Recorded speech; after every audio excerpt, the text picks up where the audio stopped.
Look, I think the president's got reasonable names. He'll do what he's going to do. I think the show that we saw yesterday and other things are harmful for the Fed and for his own goals of getting lower interest rates. It's not obvious to me that Fed policy is too tight at the moment if you just look at a simple Taylor rule. And it is obvious to me if you continue to beat up the Fed, you risk raising inflation expectations and you risk raising term premium and long rates. And it's the long rates that count. You are definitive on a cogent discussion of supply side.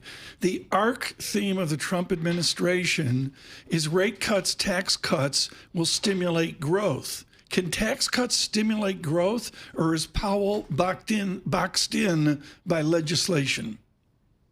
Well, tax cuts of the right kind can stimulate growth. In the OBBBA that just passed, we did have expensing of business investment. That's a good thing, better treatment of R&D. Right. But we also had a big deficit finance tax cut. The best policies for growth would be changes in regulation for permitting, some housing reform, and frankly, high-skilled immigration that the administration doesn't seem that interested in. Glenn, when you came out of Florida, and I should point out, folks, that he's the second Hubbard in the family.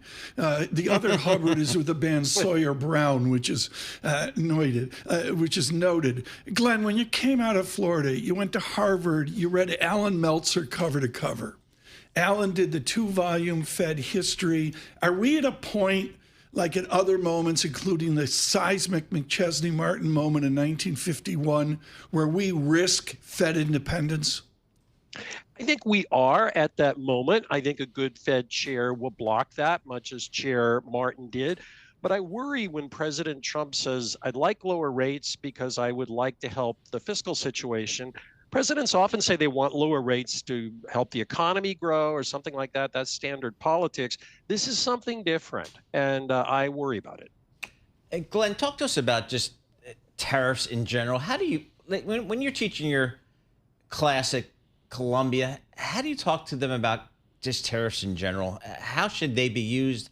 How are they not used well? Well, it's a great question. I mean, tariffs are a tax. They're not really inflationary. They're one-time changes in the price level. I wouldn't recommend them, but I don't think inflation is the biggest reason. I think the reason is you're taxing and distorting supply chains. You know, people forget two basic things.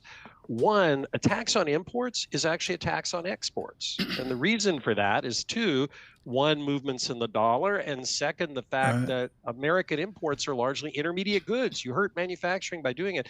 The second point is it's not the current account, it's the capital account. All the current account is the mirror of the capital account. You can put all the tariffs you want on. You're not going to change the current account until you change the capital account. For all of you nationwide, Glenn Hubbard with us of Columbia Business School, just an outstanding 2 decades there, building out the jewel of the upper West Side to Morningside Heights. Professor Hubbard, in the few minutes we have left with you, I have to go back to the Fed and look at this concept of dissent, of a younger Bank of England where Catherine Mann and others go after Governor Bailey. There was dissent a bit, Larry Meyer writing about it with Chairman Greenspan. Do we have a Fed where whatever President Trump does into 2026, that the governors and the presidents can protect the Fed by voting against a Trump chairman? That's certainly possible. And obviously, if the chair had unwise policy decisions, I think President Trump will wind up making a good Fed choice. My concern is really the atmospherics around the Fed that really come from the president himself.